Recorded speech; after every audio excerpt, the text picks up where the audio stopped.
taped up and sanded down. You can see some spots here where I didn't sand down all the way, but that's my problem, not yours. So go ahead and wipe this thing down with some alcohol and go ahead and put some high quality paint on it. Salutations and greetings. I am from planet Mars. I brought Krylon. And as soon as I started painting, it was almost like the same impulse sent from my brain to my finger that caused me to spray the can. The sudden but painless thought of people in the comments telling me I don't know how to paint. The haters that fuel a fiery passion. Telling me I should paint top to bottom. Watching the overspray simply devalue the property with every speck of dust that sticks to the plaster. But you're not even painting evenly. Huh, that's interesting. Seems I'm hearing a case of the haters again. Anyway, let's paint this roof black.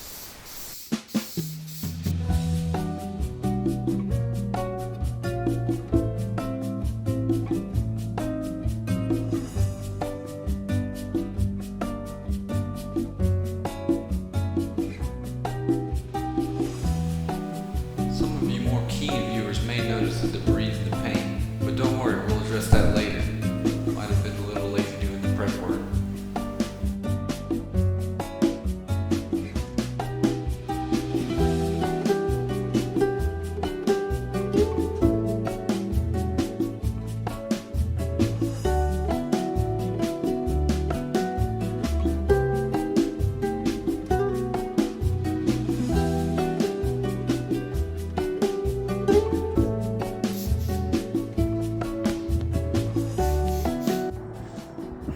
Alright, so this is after the first coat dried for a little bit.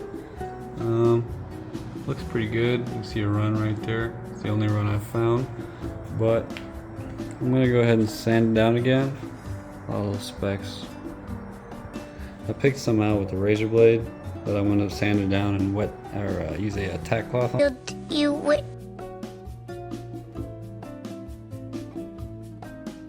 So I went ahead and sanded out the imperfections with some 320 grit. And I'm gonna go ahead and wipe it with a tack cloth and lay down another coat and see how that one looks. So here's the second coat. It looks real patchy, but I'm thinking it'll dry and smoothen out. But focus the camera. Looks pretty good. I got some of that out. It was worse before. I didn't really spend too much time on it, but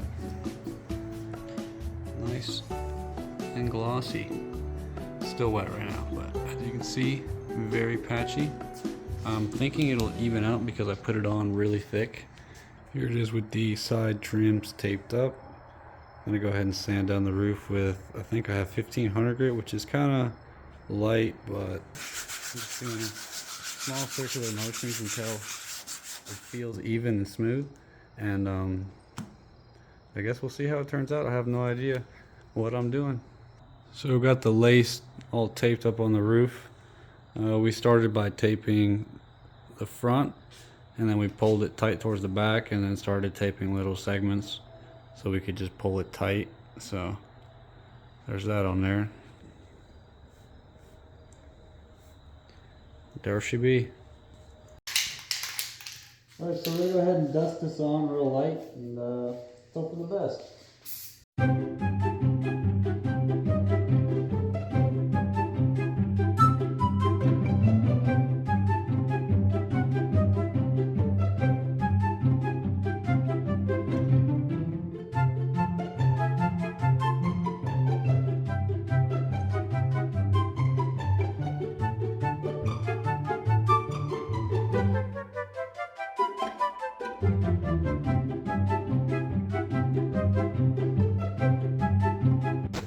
So I got my tack cloth here, and you can see it's all hard to see the pattern right there, but if I just wipe it with a tack cloth,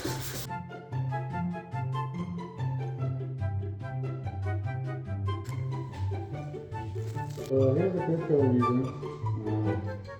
Now, if you're like most people and I, you probably can't understand a word I was saying, but I think it's supposed to be something along the lines of, it's supposed to be decent, but it's not a 2K clear with a hardening agent that's mixed in, so the finish will never be as good, but it's cheaper, so there's that.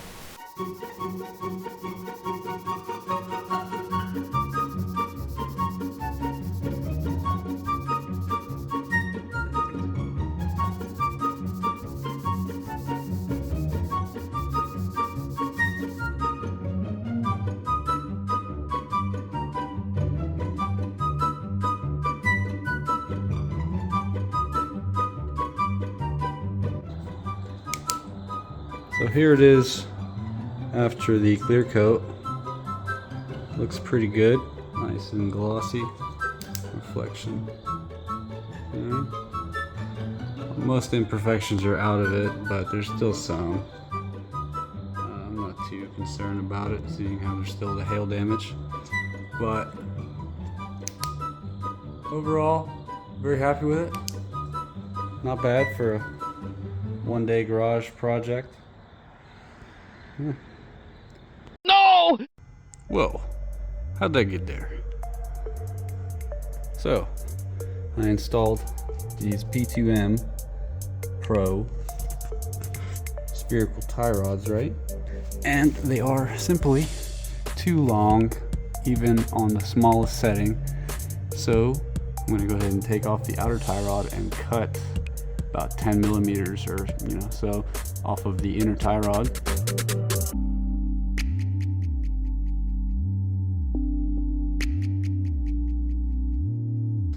Took off the outer tie rod, measured 1 centimeter, and go ahead and grind that boy off of there. Went ahead and cut off that little piece right there. Now we're gonna take the nut off.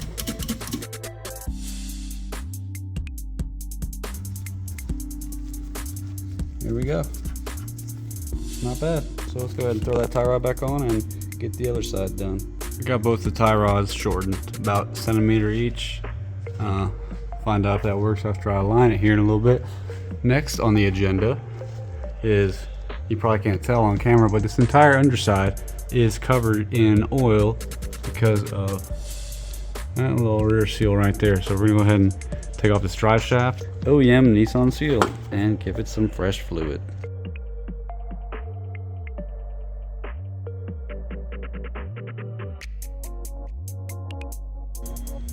Alrighty, on the old rack, cutting those perfectly did the trick.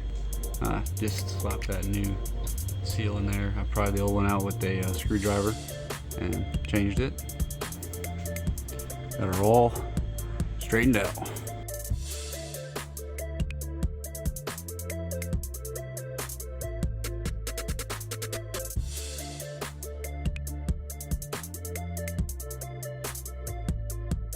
$80 replacement from Nissan.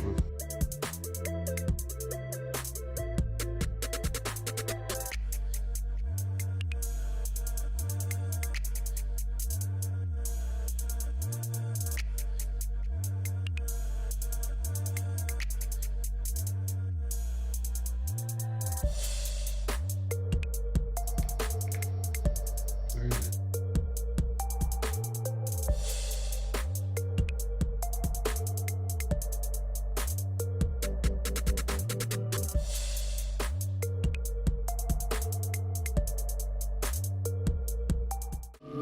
So wake up, Mr. Freeman. Wake up and smell the ashes.